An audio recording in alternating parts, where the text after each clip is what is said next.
Welcome to Education Influencers, the podcast spotlighting changemakers shaping the future of learning. I am your host, Dr. Carla Sparks.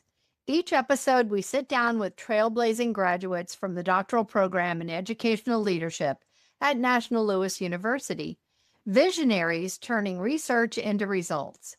From transforming school systems to championing equity and innovation, these leaders aren't just making waves, they're building better communities through education.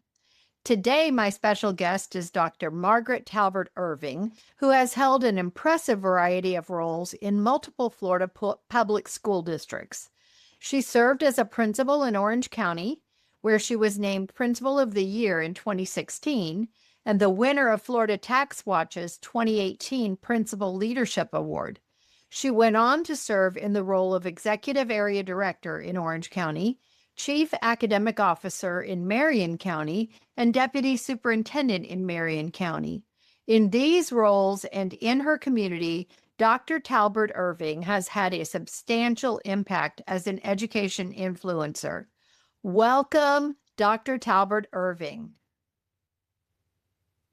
Welcome, Dr. Talbert-Irving. It's so wonderful to have you here with me today. It's wonderful to be here. Thank you so much for having me. Absolutely. Well, let's jump right in and let's talk about some of the really impressive, influential things you've done in your education career. Since you earned your doctorate in 2024, what doors have opened for you to make a difference in the larger education community? Well, since earning my doctorate, it allowed me to have more than just positional power. So it's opened up doors where I'm able to become a thought partner. I'm able to influence decisions. I'm able to have a seat at the table, whether it's talking about theory to practical application, whether we're looking at leadership pipelines, all the things that are important that have to do with lead back to student academic achievement. It has opened the doors for people to actually come in and ask me my thoughts, my opinions, and I'm able to bring research to it. I'm able to bring good documentation. I'm able to have those affluent and fluid conversations that also help to impact the work that's done. That's really cool. I like the way you said that it's more than just positional power. And I think that's one of the things that distinguishes you because you look beyond what the power is to what the productivity is and what the needs are and what can happen there. So that's really impressive. So let's think for a minute about how and where you influence education. I influence in my current job on a daily basis with my team. So I have a very strong and innovative and smart team. But we really think about how do we impact teacher effectiveness and how do we impact student achievement. So we'll take a look at the continuum and we'll take a look at the pipeline and we'll say, okay, if we take a look at the pipeline from a classified employee, paraprofessional, all the way up to an executive leader, or someone who's headed into a chief or a deputy level, what impact and what can we do to make the impact, to make it cohesive and to put it all together? So I'm able to, with that team, influence teacher retention, teacher pipelines, leadership pipelines. And when we take a look at that whole picture, we're able to see, okay, even though it's segmented and we're putting it all together, it still impacts student achievement, and we always keep that center core. So what's best for kids? What do we want them to be able to do? And how do we help all these individuals get back to that?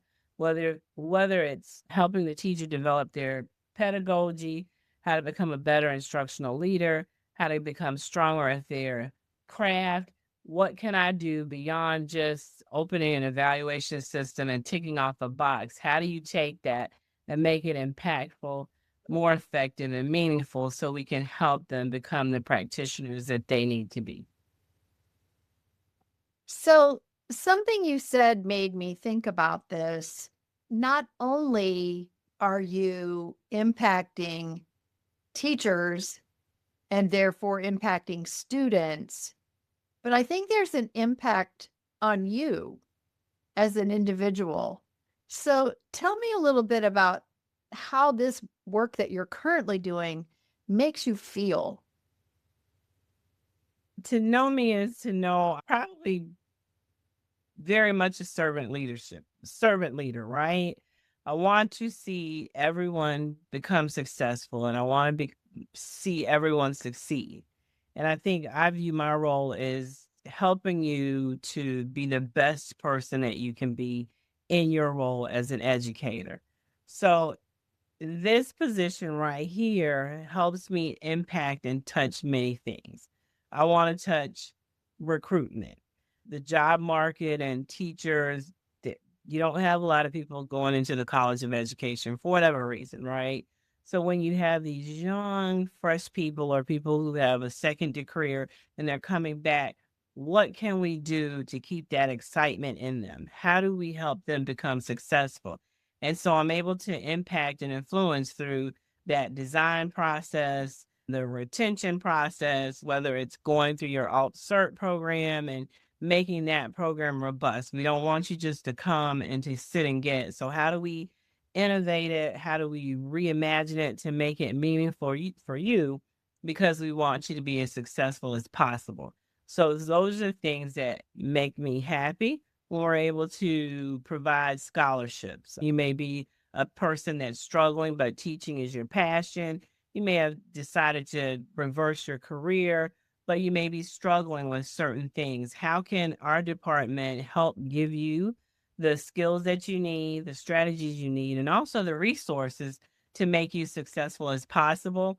And then to have people come back in to say, hey, come out, visit my classroom, see how successful I've been, and to see the impact that the department has made. And you see the joy of teaching, being able to impact students, whether it's elementary, middle, or high school. So to see that as success, and I always keep it focused on the student because students are very important to me from being a principal all the way up to the highest job I've had. How do you engage students? How do you ensure that they have the best skill set possible? So when they walk out of the building in 12th grade, whatever career path they choose, they're successful and they can be productive. So we always kind of keep that center and forefront. And so that impact makes me happy and that gives me joy with the team. Well, you started answering that question with to know me is to know that I'm a servant leader. And I will tell you, I've had the occasion of meeting a couple of your team members because we've crossed paths in the work that I'm doing and they love you. And so I can only imagine what all of that what kind of working environment you've created there. In your comments, you mentioned alt cert and you mentioned second career teachers. Can you, for the listening audience, talk a little bit about what an alt cert is and what a second career teacher is and how you and your team serve those folks? Certainly. Sometimes in life, people choose a first career, right?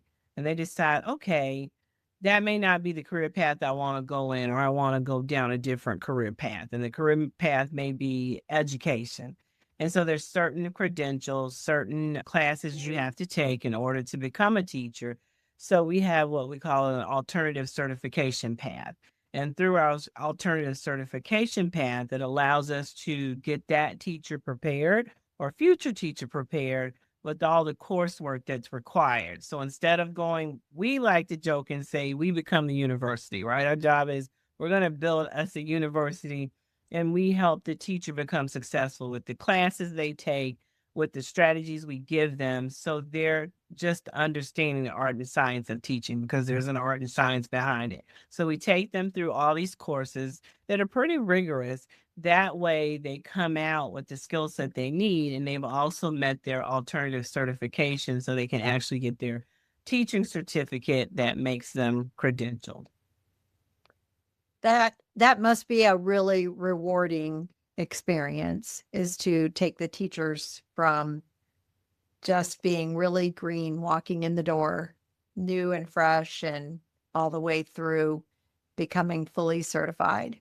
It Especially, is. You see teachers or you see people who have a science background and they're a science major, right? But they decide, okay, I want to teach biology. I may want to teach a different type of science. So later on, when we visit them, they're like, oh my goodness, this is different from just, having a science major. This is very different to how do you transfer that knowledge over to a kid to make the kid understand all those moving pieces that they have to cover. And that's the beauty of the department. They're able to help that teacher hone in on their craft. So we chuckle because they're like, we thought we understood science. That was our jam until we got to the classroom. And the kid was like, what are you talking about? So we'll laugh and we joke and say, okay, for a kid, you have to kind of bring it down to their level where they're able to understand it. And this is where that practical application piece comes into play.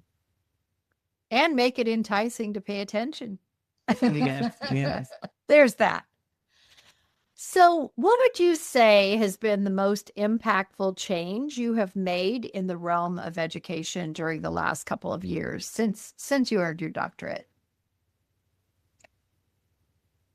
I would probably say the most impactful piece would be the mentoring piece and the executive coaching piece.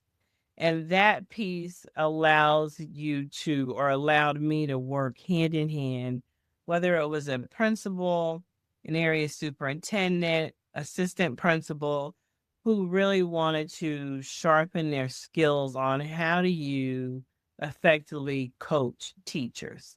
And so, how do I effectively coach teachers at the principal and AP level?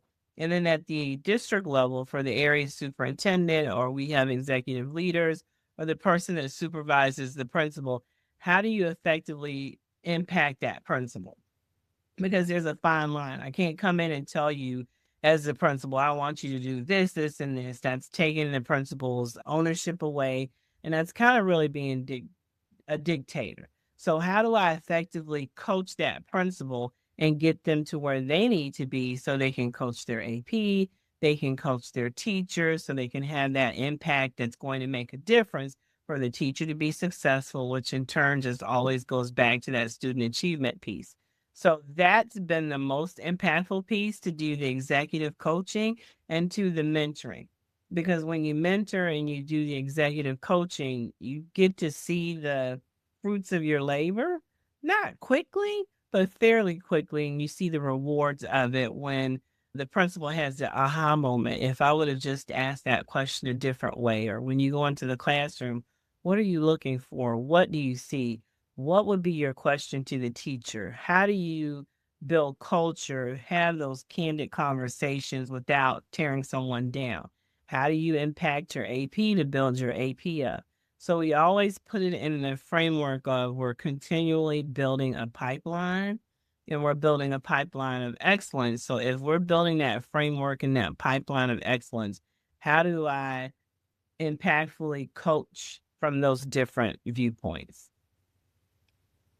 Wow. I visited your current school district not too long ago, and there was a lot of professional development and a lot of encouraging teachers to become leaders in that event. And I saw really and truly the genuine, I want to say the word power, but that's not the word I want, but a huge influence and strength of that whole leadership pipeline in Orange County Public Schools. I was thoroughly impressed with what's going on in that school district. So with that in mind, tell us a little bit about your work as a district leader in multiple school districts. That's got to be an interesting shift, because there's a whole different way of work in every district. There is. There's a whole, you're very accurate, Dr. Sparks, a different way of work. So I think for anyone, I would would always encourage them to explore and take opportunities. Going from Orange County into Marion County gave me an opportunity to see a different way of work, right? It's not bad, it's not good, it's not indifferent, it's just a different way of work. But being able to take the skill set that I've gotten from Orange County, and if people didn't know, I taught in St. Pete, I taught in Pinellas County, and I also taught in Boca Raton, in Palm Beach County. So I've been all over for different reasons, but it was able to allow me the opportunity to see, how do you take all the knowledge that was poured into me, whether it was Pinellas County, who was way ahead of the curve when I started teaching, oh, way ahead. Whether it was Palm Beach County that was ahead, and then I came to Orange, and to take all that information, and then how do I put it together to come into Marion County and make impact or change? And having to, how do you be careful, right? Because people have systems going, people have things that they've done that have been successful. It's not my job to come in and say, oh, all of this is wrong or it's not working right, to impose myself. But how do you become a willing partner in that district to take the knowledge that you have, kind of have influence with the group, and they have buy-in to see the transformation there and to see all that knowledge start to build over there as well. So I think I was able to see all the skills that sets that I've been given from good people, from good mentors, from people that I look up to, and taking all of that and saying, okay, now that I'm chief academic officer and the job is to move the district or to help the district put systems into play for whether it's curriculum, whether it's academics, whether we're looking at the science of reading, how do I take all of that and transfer it over into a different district with different needs, and making sure that I don't step on toes to make it impactful. So I think that was all those different experiences I had, was me being able to take that and transfer it. And then after you come out of it, to still hear the current superintendent or to hear from the area superintendent or to get texts from different principals to say, hey, we just embarked on this. We use this strategy. We're still doing this. We're talking about executive coaching right now. We're talking about data and roundtables. So to see it stick, because a lot of times it doesn't stick, you leave and things kind of go back to the way it was. But to see some of that knowledge stick and people continuing the pace is rewarding. That sustainability is so very, very rewarding. And congratulations on that, because I know how hard it is to create sustainability. Creating change is difficult. I think creating sustainability to that change is even more difficult. So that's Absolutely. amazing. Has to be a really good feeling when you get those messages. It is. It is. It's funny, or yeah, it's good message. They'll say, MTI, look at this, send a picture. I'm like, oh my gosh, that's awesome. So it's a good feeling. And sustainability, yes, that's the correct, most powerful word. Yeah. Yes, I just recently heard from some of your team members that they call you MTI. Those are your initials, but it also stands for other things in education. So the fact that they call you MTI strikes me as really funny, and also it speaks to the kind of collaborative group work you all do. So that's very cool. When I first met you, you were an adjunct professor at National Louis University, and I was coming on with my first taste of being an adjunct professor. And you're still in that role, on top of all the other things that you have been doing over these years. So share a little bit about why you became an adjunct. I know you were a principal at the time. You've gone through so many various roles at a very high level with a lot of responsibility, and continue to devote that time to students who are earning graduate degrees in education. So why do you do that? It goes back to my passion with students. I love to help and I love to see students become successful, whether they're babies or whether they're adults. And I love to impart knowledge and wisdom. And I love to have those conversations and to help people become successful. So being able to actually sit with the class and have conversations, talk about how you take that theory and take it into practical application, because we all chuckle. We're like, that's all well in theory, but wait until you get on the job as an AP and the parent goes in and they lose their mind. Like, you can't go back to this book. The book says to do this, this, and this. It's like, how do you apply all of that to be successful at your type of school, wherever you land, whether it's an AP or coach role? And so being able to sit with students and adults as an adjunct professor is very rewarding, because you see the passion and you see the courage, you see people so dedicated because they're teaching during the day, but yet you show up every week for class, you're engaged, you have difficult conversations, you have critical conversations, and it's just a passion to see all of them become successful. Because as I matriculated through the system at an early age, and then as I get ready to eventually phase out of that piece of life, someone helped me, right? I went to college, I went to get my master's, even with my doctorate. You and Dr. Butler just encouraged me not to give up, to stick with it, to hang in there. And so you need those type of people. So I really get a pleasure sitting with people and helping them understand what they need to know in order to be successful as they move into their careers. And it's just a passion to listen to them and also to give them nuggets to take with them. They'll ask questions like, here's the knowledge that we have because we've done it so long. Think about this scenario, think about this situation. And then we'll see them as they keep in touch and become APs, or they become principals, or they come down to the district level. And it's just great to see that cycle continue, because education, no one's jumping to do much of anything, teach or be a building principal or be a district person. So that group of students that we have, it's so important that I want to hang on to them, give them as much support as possible, and give them the knowledge that they need to be successful. So that's why I do it. That's more exciting, believe it or not, than what I do on a daily basis. That's the joy. We get a joy out of that. So every Tuesday or Wednesday night when I'm on, I look forward to being with that class and that group of people.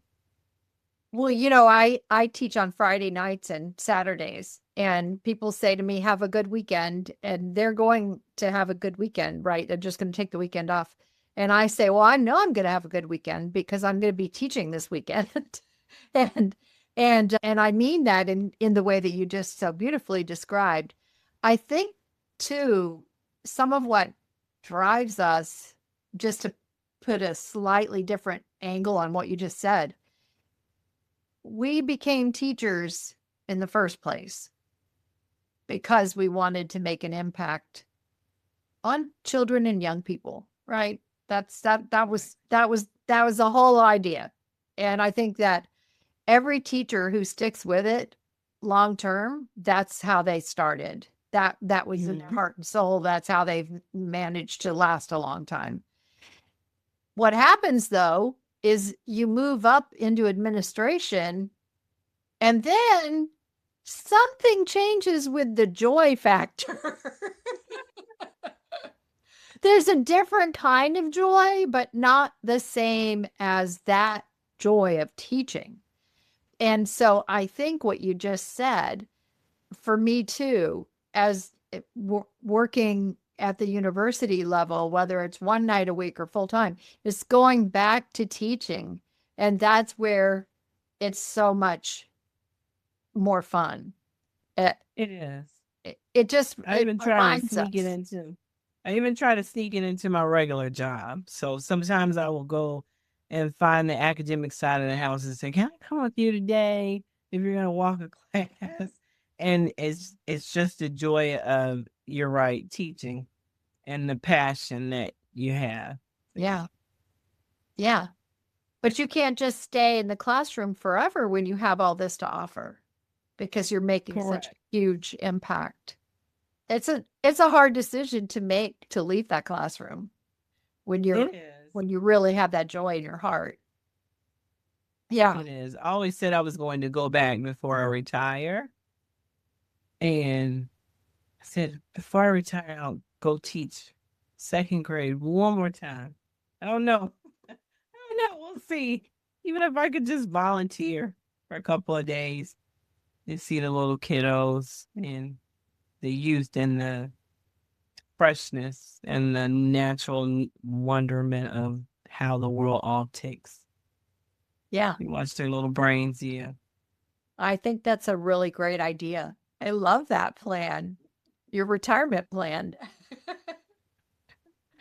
So, what suggestions do you have for educators who want to be change makers and influencers, but they haven't quite, breached that pathway yet? I would tell them to make sure they understand the big picture. So a lot of times we live in our little capsule or bubble, but you have to be able to see the bigger picture, right? And the bigger picture is everything from the student all the way up to site-based and district level, things that are going on, to really have a true belief system that they want to have, that this is their core belief, this is their passion, and to stick with that system, because you will come across many different things and many different influences, right, wrong, good, bad, or indifferent. But you have to stick to your core belief. You have to stick to the core things that are most important. You have to kind of let the white noise get out of the way and keep it out of the way. I would tell you to make sure you stay current on best practices and to read. You don't have to read like 30,000 books, but you should be current on best practices. This will just help you with trends that are going on, because kids evolve, things change. How we learn today is totally different. You have artificial intelligence going on, you have so many mechanisms. So, in order for you to really stay grounded in what your work is, if you do those things and then don't be shy to ask questions. A lot of times we become shy and we don't want to ask questions. But in order to learn, evolve, and grow, you have to be willing to ask those questions. And sometimes you have to ask hard questions. Whether you want to or not, be willing to ask those hard questions to get down to the true root of what needs to be accomplished, and then continue to grow and network and put yourself in positions that allow you to have a seat at the table. Because we always say, if you don't have a seat at the table to make impact, influence, or change, then you're kind of out there. So you have to invite yourself to the table and make sure you stay true to your core beliefs. Well, that was jam-packed with so many gems for new leaders or people who want to become leaders. I love everything you just said. And I think where you started rings so true with me about, another way of saying it, keeping the main thing, right? I mean, it's so easy to be distracted by the noise. It's so easy to lose enthusiasm because of naysayers, because of barriers, because of changes in legislation, so many things. And if you keep the main thing, you outlast it. I remember somebody when I was a young teacher saying to me, leaders around here come and go, but it's us teachers who are still here. And I think that we can say the same thing to those who become the leaders. Right. You may move around, but you're still going to be leading, and you have to keep the main thing the main thing. I just love everything you said there. Go ahead.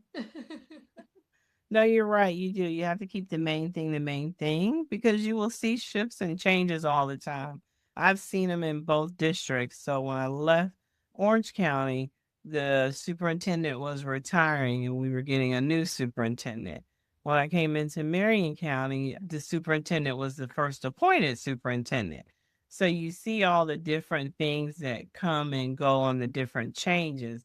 But I always had to keep the main thing, and focus on the right thing and not get caught up in the craziness of everything else. We always say politics will always be in education. That's just life and the way of world. But you have to be able to maneuver around the politics, but also focus on the main thing, which is important. And if you always keep it back to student achievement and what's best for all students, that way you don't lose your focus. Because with the politics, with the changing, with the evolving door, sometimes that doesn't become the main focus.